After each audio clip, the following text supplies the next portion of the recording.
Hi, my name is Lucy, and for this video, I would like to talk about the religious syncretism in Peru. That is the country where I live, and I'm also a Peruvian, so I would like to talk a little bit about this. I think this is a very interesting topic for especially for the visitors who come here to Peru or to other Latino countries.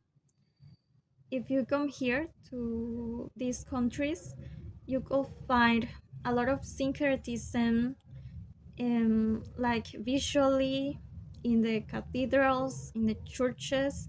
You could find many images and images of the saints dressed with traditional indigenous clothes.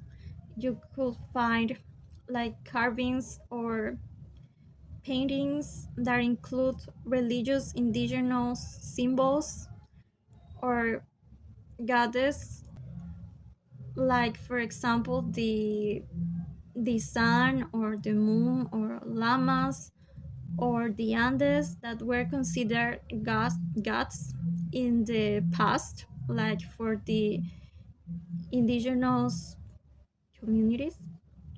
I don't know if I'm using the right terms. I'm just trying to explain um, with the little English that I speak. Okay, so you can also find syncretism in the traditions that the people have. For example, when they celebrate historical festivals, they include um, traditional dances. They also wear traditional clothes, traditional indigenous clothes. They do things that can be considered pagan, like they have a lot of processions with many images because they already had these practices in before the conquest, before the Spaniards came here in the 60th century to make Catholicism as an impulsory religion in Peru.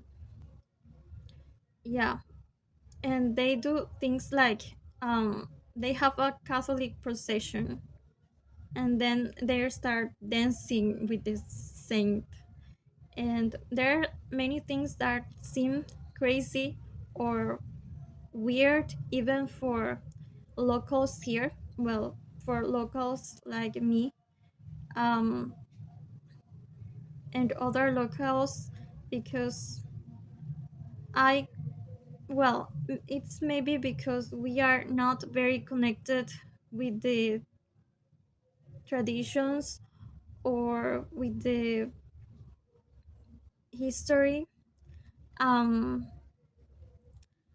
I would like to share a little bit of my experience and about my experience understanding this, because well, when I was a child, before starting its school, or before starting the course of history at the school, as a child, we always go outside and see the world. And for this case, um, we start getting to know the traditions, and yeah, the traditions, and we start getting to know the culture of the place where we live in a little bit. And so I went outside and saw some traditional festivals, and I didn't understand at all. I didn't understand the processions. I didn't understand the religious festivals, and I didn't understand many traditions. Um, then I went to the school. We had a history class. They talked to us about the Spanish conquist. I don't know how to say that. The Spanish conquista. conquest, the Spanish conquest. And so I did know that, so I started to know that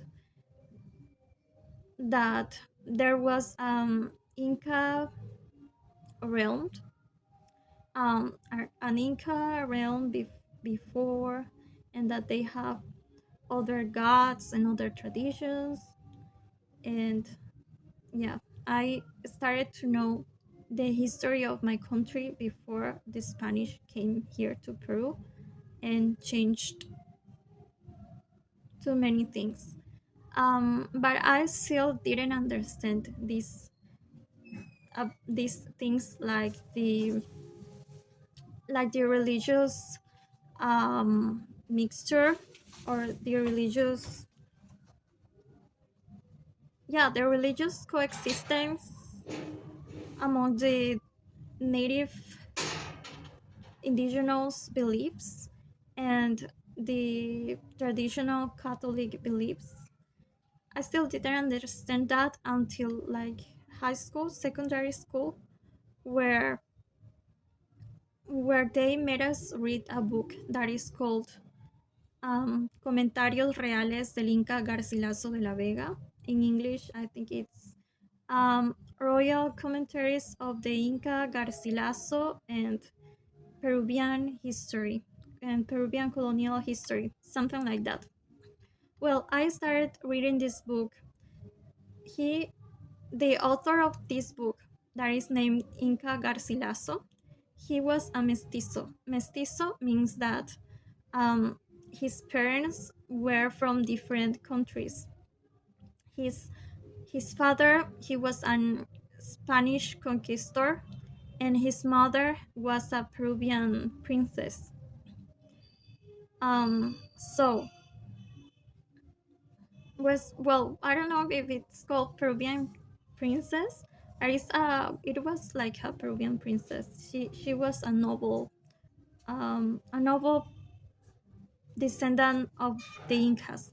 So he was a historian and also a writer, and his point of view was really important because he was born very in the times just very close to the conquest, and he was born in the early years where the Spaniards came, and he studied in Spain, so he could communicate in Spanish and write in Spanish, but also he could communicate um, in their native language. He had both cultures, so that's why his point of view was important. And so in his book, he was explaining about the syncretism, and he was explaining about the Corpus Christi, that is a Catholic celebration around the world, not just here in Latin America, where they have a procession, and how can I say that? They honor honor the host, the host, the representation of the body of Christ. I don't know um, what country are you from, but for the Christian Catholic Church, we said that Jesus Christ give us. I don't know how to explain this in this video, but we eat like bread, and that bread represent the body of Christ. It's not um it's not a common bread. It's a bread that they prepare in the Catholic, I think the Catholic monks, and then in the mass, in the ritual of mass, the priest say a few words, and and for the Catholic belief, when the priest said those words, that bread becomes the body of Christ, and we eat that bread. It's like we are receiving the body of Christ in our bodies. And well, there is a celebration to honor that the body of Christ in the host, and they put the host into a, I don't know how to say, into a, I'm gonna say box because I don't know the word, but it's not a box at all. It's a recipient. They put the host, and that recipient has like rays. I don't know, like rays. It has rays, and it looks very similar to the sun. So the indigenous people, they used to think that the sun was a god. They thought that the sun was a god, that the earth was a god, that the moon was a god, that the Andes, the mountains, were also gods. But for them, their maximum god was the sun. And in this religious celebration that is called Corpus Christi in Catholic Church, they have like a procession where they are showing the the body of Christ, this birth, this bread that means the body of Christ, and it looks similar to a sun. So the indigenous um, could like have in their understanding, they thought that um, that was very similar to the sun, so they could um, get involved easily to the Catholic traditions and the Catholic Church, and that's why the Inca Garcilaso explained in his book that the Spanish, they noticed that, so they used that as a way. They use that as a way to get the the indigenous people closer to Catholic Church. Like they found similar elements. They allowed syncretism, so the indigenous people could start to get close to Catholic Church and understand better. And he was explaining how in this celebration that he was describing this celebration of the Corpus Christi in a place called a city called Cusco, that is the city where Machu Picchu is. And he was explaining this celebration and saying that people also bring their own gods, like their own gods images to the celebration, and they were dressed with the traditional clothes. They even were taking the, I don't know how to say in English, but the when a dead body is preserved, the preserved dead bodies of the Incas who were dead were, well, they were bringing things many things and symbols and images and sculptures of their own religions and beliefs to the to the sorry to the Corpus Christi. It was a total mixture of Catholicism and also traditional um, Peruvian indigenous beliefs. And yeah, that's what he explained. And reading that book allowed me to understand, because me, even as a local, I didn't understand all of these traditions, and all these traditions and syncretism when I went to school at high school, and they were Christians but not Catholic. They were saying like, "Oh, Catholic are pagan, and here in Peru and other countries do they have many practices that are totally pagan, and that is not from God. That is pagan activities are from Satan." And yeah, I thought that, oh, those are weird things. I also think that those are things that doesn't have much sense to me. But when I was reading that book and investigating a little more, I did understand. I also was asking to my parents, but my parents, most people just say, "Oh, that is just the tradition." But we don't understand why. Why is this tradition? So with this book and other things that I was investigating, I started to understand the why this tradition. So when I see these uh, religious festivals or traditions and the images, and why are the images so weird to me, and why are the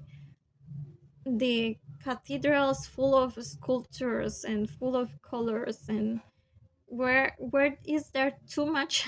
Because that's one of the reasons that why that is one of the reasons why the cathedrals and churches in Latin America call the attention of foreign people, because they are full of color. They are like in baroque art, but also indigenous art. They have like, it's very charged. I don't know if is the right word, but it's like full of, they are full of elements that call the attention very much. And well, I didn't understand. Now I started understanding that it's not just a weird thing that I can see, that I can say, oh, those are weird things, those are pagan. That maybe right, depending of on our beliefs. um for me, as I said, those were like things I didn't understand because I don't practice um any kind of ritual. I just practice the Christian normal mass. Yeah. Well, but now I can explain this as a way of as a way of preserving their identity, and as a way of preserving their traditions, like as a way of the resistance that they have. Because, well, um I was like Christian most of the time. I'm still a Christian, and for me it's easy to say that all those things are wrong or weird or that doesn't have sense. But if I try to be, if I put myself in their place, it's not a good thing that you have like your own system beliefs and your or own understanding of life, and then someone comes and try to impose things to you and tries to change totally your way of seeing life. For example, I now, even in Peru, there is still a very religious country. It's more difficult to find young religious people. Among the people my age, most of them, they say they are atheists, or that they are agnostic, or that they have their own belief system. They say, "Oh, I'm atheist," but they still um, mention God when things happen. They say, "Oh, thanks God," or they say, "Oh, please God," or they do many things. They have some habits that are considered Christians. And that's because their background is Christian. Even when they totally deny God, they still have like Christian rituals in their lives, even when they say that no. I've saw that. And I think that is kind of similar with the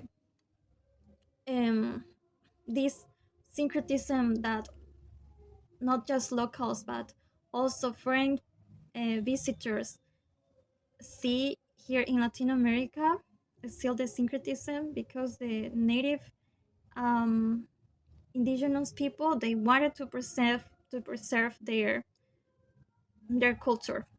I've been talking too much in this video, but for the next videos I will explain. I will show the traditions in my country that I consider the weirdest, or not the weirdest, but that are a very common traditions here.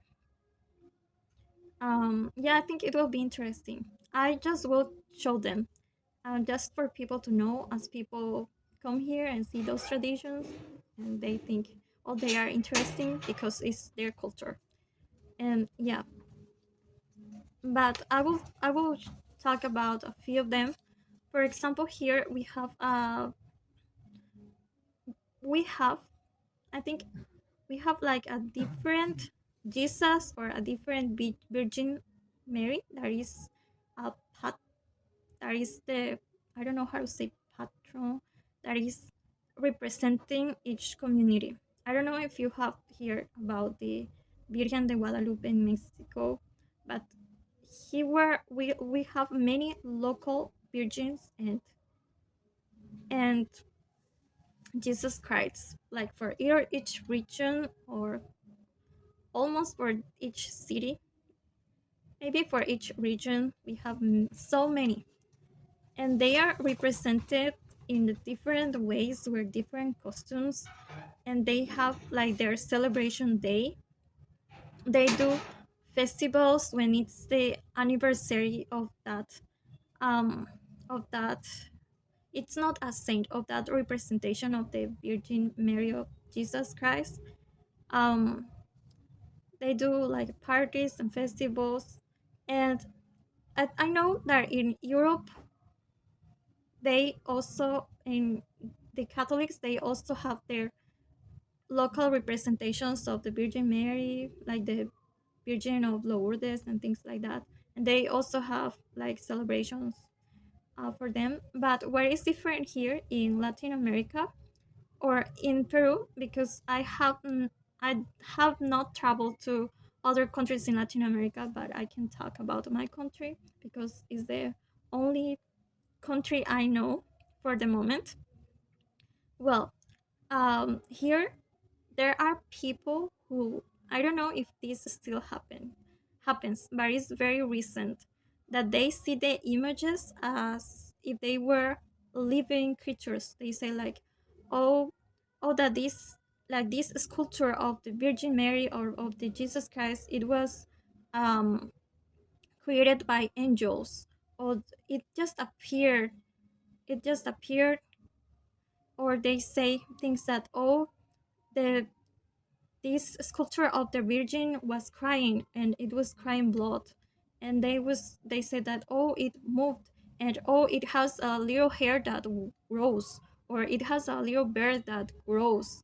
And I remember when I was at university, I had a friend, and he came from another region of my country. And she said like, oh, in my city, that it's called Ayacucho in Peru. She said we have a sculpture of the Jesus Christ, and it has beard, and it has long hair, and people cut its hair because his hair grows every year. And he said, oh, and I went to a procession, and it looked at he was looking at me because his eyes are very real. And I was thinking like, oh, this is scary. I in my case, as a Christian, I love Jesus and God. But if someone tells me that there is a sculpture that is crying or that is growing its hair, I feel scared.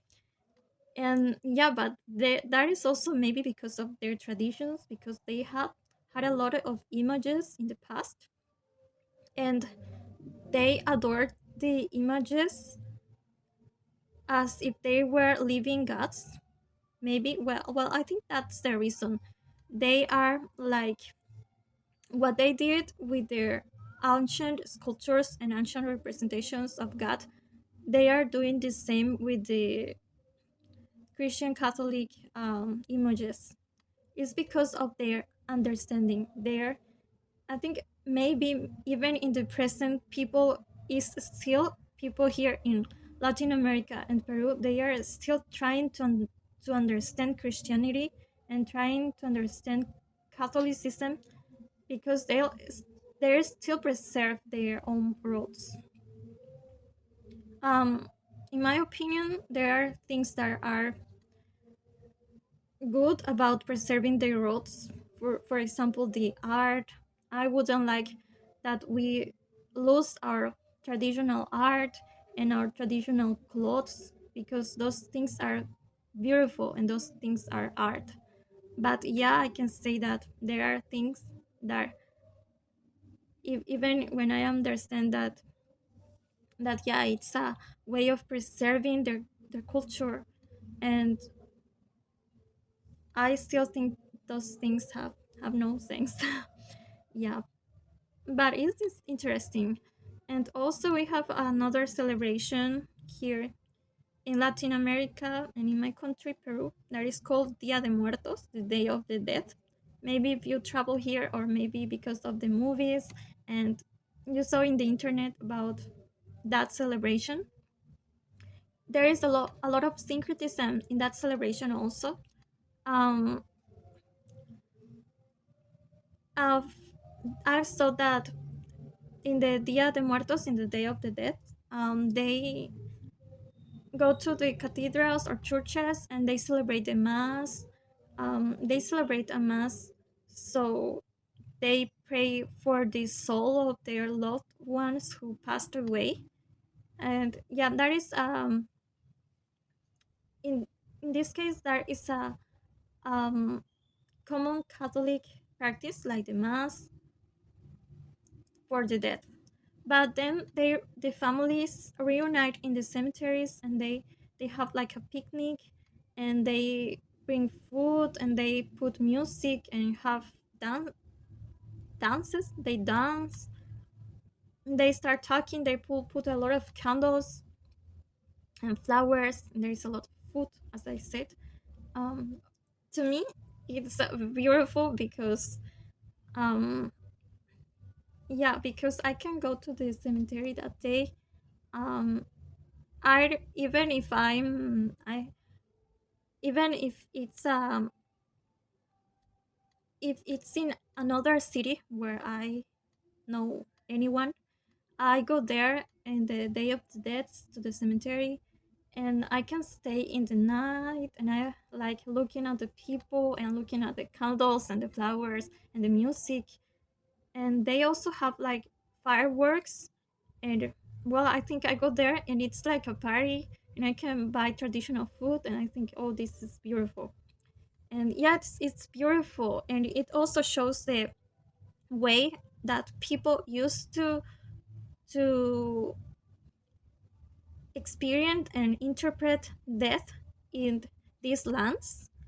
um, because as the Catholics, well, as Christianity, in Christianity we know that we believe in the life after death, that we die and then we go to heaven. And but in the past, for the indigenous, they also believed in the afterlife, not in the heaven, but they believed in the afterlife. And they thought that the dead people will go, similar to the Egyptians. They thought that the deaths will go to the afterlife carrying their possessions, the possessions that they have had during their life. Like they put food in the cemeteries. They bring the things that the person who passed away loved. um Still a few years ago, there were people who were bringing food to the cemeteries, the food that the dead person liked, because they thought that, oh, or they put water because they said, like, oh, the dead could, maybe they could feel be thirsty. And yeah, these are beliefs, like, from the past, that they are mixing up with Catholicism. And also in Peru, as I said, they honor the sun and the earth and the natural, like, elements, the stars, all of that. So there is still in many cultures that where the, I don't know how, the agricultures, that people who work in agriculture, they bring, like, gifts, they bring offerings to the earth before starting to, I don't know how to, I don't remember the word, but they give offerings to the earth so the earth produces what they need.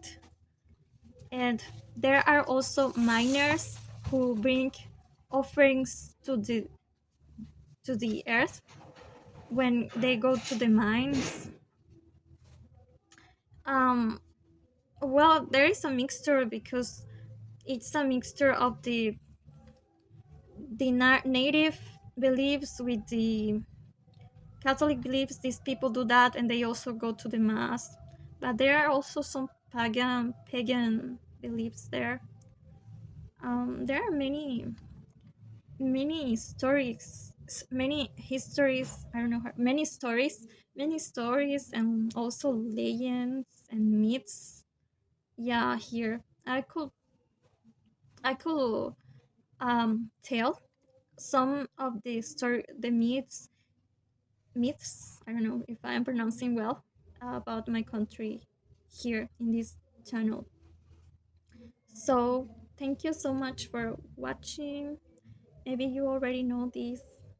I would like to make a video explaining this, explaining the interesting traditions here in my country, the traditions that I find weird or that called my attention, or not so weird, as I said, and also talking about the the myths here, the stories that we have, and also explaining about the ancient culture of the Incas a little bit, not very much, because I'm not an historian, and I'm just, as I said, trying to practice my English, but at the same time sharing a little bit about my culture. But I think this will be interesting. I like historic, but I have a problem that I don't used to remember the exact years or the days, or I could forget names. For the moment, I have to practice more and train my memory so I can remember many historical data. Yeah. So thank you so much for watching. I hope you enjoyed this video, and thank you so much.